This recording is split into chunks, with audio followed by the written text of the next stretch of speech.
Uno de los riesgos más importantes a los que se enfrentan los niños, niñas y adolescentes en la red son los riesgos de contenidos.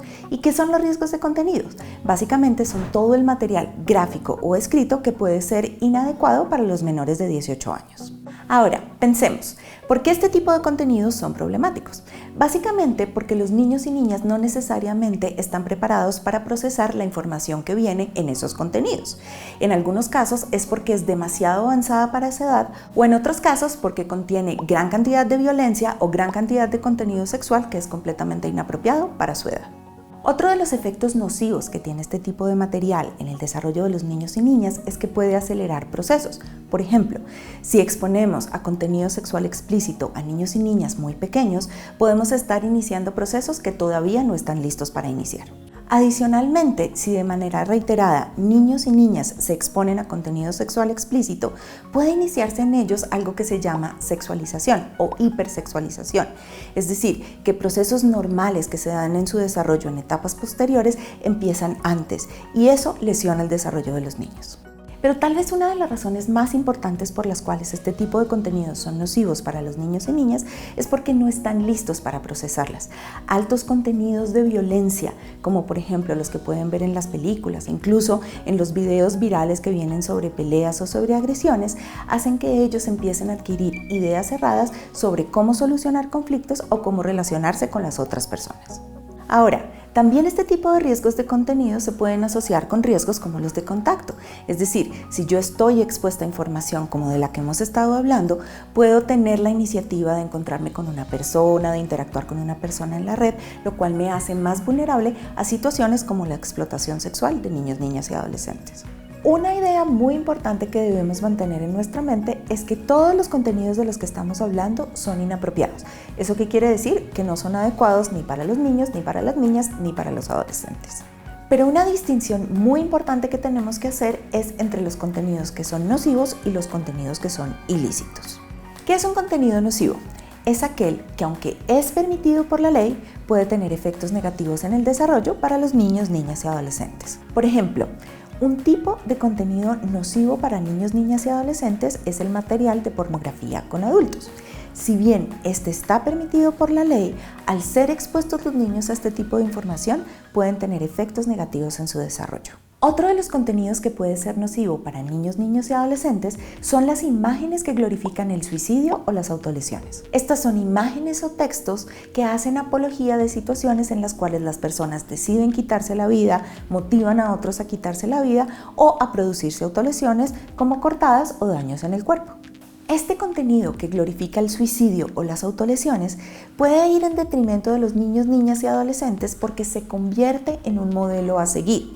Es decir, si yo soy un niño o una niña vulnerable que me siento deprimido o me siento triste, puedo ver una imagen que glorifica el suicidio y sentirme identificado, de tal manera que yo pueda decir cosas como: si esta persona lo pudo hacer o si para ellos esto está bien, yo también puedo hacerlo. Lo mismo sucede con las autolesiones. Las autolesiones son cualquier tipo de herida que uno se cause sobre su cuerpo. Aunque en algunas ocasiones las autolesiones se relacionan con el riesgo de suicidio, no necesariamente estas van de la mano. Pero nuevamente ocurre lo mismo. Si yo soy una persona que estoy pasando por una situación de estrés y que tengo una vulnerabilidad particular, puedo encontrar en los modelos que veo de autolesiones en la red ideas para hacer eso conmigo mismo. Otro de los contenidos que podemos considerar como nocivos y nos encontramos con ellos frecuentemente en la red son aquellos relacionados con los trastornos de la conducta alimentaria. Básicamente, estos son los textos o imágenes que se refieren a conductas como la anorexia o la bulimia y se convierten en modelos que los niños y niñas pueden copiar o imitar para hacerse daño a sí mismos. Entonces, pensemos, ¿por qué estos contenidos son nocivos? Es información con contenido sexual a la que los niños se exponen antes de tiempo, o información que puede glorificar el suicidio o las autolesiones o incluso los trastornos de la conducta alimentaria. En general, eso no está prohibido por la ley. Sin embargo, al convertirse en un modelo para seguir, es un contenido que es inapropiado para los niños, pues puede eventualmente llevarlos a hacerse daño. Ahora, ¿cuál es la diferencia entre los contenidos nocivos y los contenidos ilícitos? Básicamente que los contenidos ilícitos son aquellos que están prohibidos por la ley. Entre los contenidos ilícitos más importantes está el material de explotación sexual de niños, niñas y adolescentes. Uno de los grandes cambios que ha habido en la terminología cuando hablamos de riesgos de contenido tiene que ver con el concepto de material de explotación sexual de niños, niñas y adolescentes. Antes usábamos el concepto de pornografía infantil, pero pensémoslo de esta manera. Cuando hablamos de pornografía, hablamos de material creado por adultos que dan su consentimiento para tener encuentros sexuales que pueden ser grabados, pueden ser dibujados, escritos de alguna manera.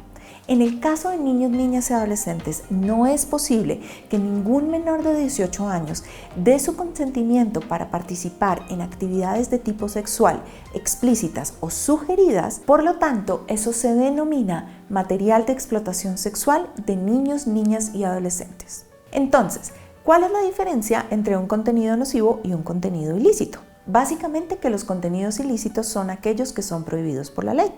Entre ellos están el material de explotación sexual de niños, niñas y adolescentes o los contenidos que tienen que ver con xenofobia, terrorismo o consumo ilícito de drogas. Un tercer tipo de riesgos de contenidos a los que se encuentran expuestos los niños, niñas y adolescentes son los contenidos de violencia. Básicamente, estos también son videos o materiales escritos en donde se glorifican las relaciones abusivas o de maltrato. También pueden ser riesgosos para ellos porque se convierten en modelos a imitar o en formas de relación que ellos aprenden a reproducir.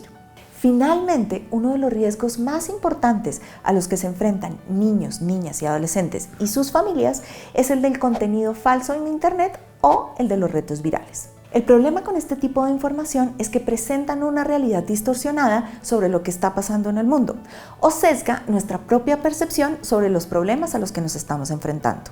Pero tal vez uno de los efectos más importantes de este tipo de información es que puede dañar la salud física o incluso la salud mental de las personas que están expuestas a ella. Y fíjense que no solamente digo niños, niñas y adolescentes, también sus familias. Cuando los padres, madres y cuidadores se dejan influenciar por este tipo de información, pueden tomar decisiones en la crianza de sus hijos que vayan incluso contra su bienestar. A veces podemos pensar que este es uno de los riesgos más sencillos que existe, pero en realidad, si lo pensamos bien, los retos virales o la información falsa en Internet puede derivar en daños a la salud física o a la salud mental de las personas. Ahora bien, ¿cómo podemos nosotros los adultos acompañar a los niños, niñas y adolescentes en la prevención de los riesgos de contenidos en la red? Les voy a dejar 4 ideas que les pueden ser útiles tanto en casa como en las instituciones educativas. La primera es acompañarlos según su edad. Recuerden que dependiendo del momento de desarrollo en el que estén, tienen que tener más o menos acceso a dispositivos digitales y más o menos tiempo en dichos dispositivos. La idea es que ustedes estén enterados de cuáles son las necesidades de tiempo digital de sus hijos dependiendo de la edad que tengan. Recuerden que todos tienen habilidades diferentes y capacidades diferentes y la tecnología tiene usos maravillosos para los niños, niñas y adolescentes. Lo importante es que en ese acompañamiento nosotros estemos muy atentos a los riesgos y podamos contarles a ellos dónde están esos problemas. La segunda idea es conocer la información que ellos ven. Y eso puede empezar por preguntas tan sencillas como ¿qué les gusta? Si sabemos cuáles son los videos que les gusta ver en una plataforma determinada o las imágenes que les gusta compartir con sus amigos, podemos enterarnos si ese contenido es apropiado o no para nuestros hijos según su edad. La tercera idea es preguntar y no dar por sentado.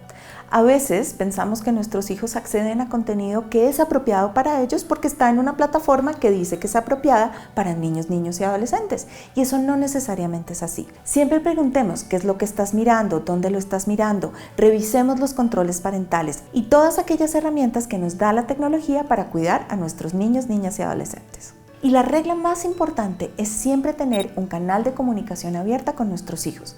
Cuando iniciamos las conversaciones sobre el uso de dispositivos o sobre la vida digital de nuestros hijos, regañando, juzgando, criticando, evitamos conocer lo que ellos están pensando o su posición al respecto. La idea es que podamos conversar con ellos, entender sus intereses y también manifestarles nuestras preocupaciones que como adultos podemos tener frente a los riesgos de contenidos.